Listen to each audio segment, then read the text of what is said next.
Nimwannyinaze alaba ebigambo bino. Neebaza Katonda olw'omukisa gw'akuwadde bw'akuliseewo ng'okyassa omukka ogw'obulamu. Weebale okola ebigambo bino n'obigabanako n'omuntu omulala, erinnya ly'ettukuvu lyebazibwe. Olunaku olwaleero njagala twogere ku kigambo ky'okubeera omumativu, tuyita contentment. Okumatira ekintu si kyangu nnyo okutuukako, kubanga ekikula ky'omwana w'omuntu ekyagwa ne DNA ze zaalukibwa nga zirina okuyaayaana okwa buli kiseera, nga zirina okuyaayaana okugenda mu maaso okwa buli ddakiika.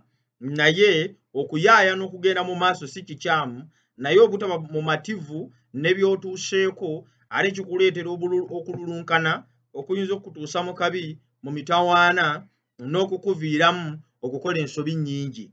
Kye njagala nkutegeeze kiri bwe kiti. Mu Bafiripi essula ey'okuna olunyo lw'11 okutuusa ku lw'13, Pawulo agamba nti soogera bino ndyoke mpeebwe.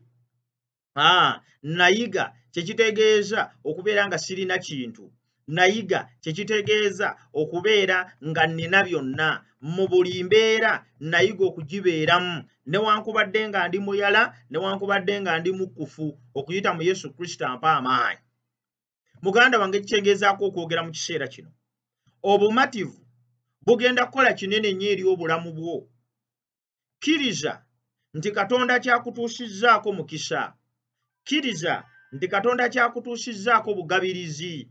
Kkiriza nti Katonda kyakutuusizzaako obugabirizi obukoze ekyo ekisoboka. Waliyo abantu abatali bamativu mu bulamu bwabwe, nga buli kiseera takkiriza nti Mukama alina kyakoze. Buli kiseera takkiriza nti embeera eno ebadde ya mukisa. Kkiriza nti Mukama kyakuwadde, beera mu mativu n'ekyo. Olwo nno asobole n'okwongera ebirala mu bumativu obwo osobole nabyo byaniriza n'essanyu. Bantu bangi nnyo tebamatira na bulamu bwabwe. Bantu bangi nnyo buli kiseera bawulira nga si bamativu. Bawulira nga si bamativu mu mbeera gye bayitamu. Era enkomerero ya byonna ne bamala obulamu bwabwe nga banyigirizibwa. Ne bamala obulamu bwabwe nga basoomozebwa. Ne bamala obulamu bwabwe nga beebuuza ebibuuzo ebitalina kyakuddamu. Lwaki nze ndi bwe nti? Lwaki nze ndi bwe nti? Kale lwaki nze situka ku kino? Lwaki gundi alina bino ate nze sibirina? Lwaki gundi yawasa omukazi oli ate nze yawasa ono? Matira n'omukyala gwe wawasa. Oyo Katonda gwe yakuwa gwe mukisa, n'ebirungi byonna biri mu oyo. Buli lwe tubeera abamativu tufuna omukisa gw'okulaba ebirungi mu bye tulowooza nti birina makulu.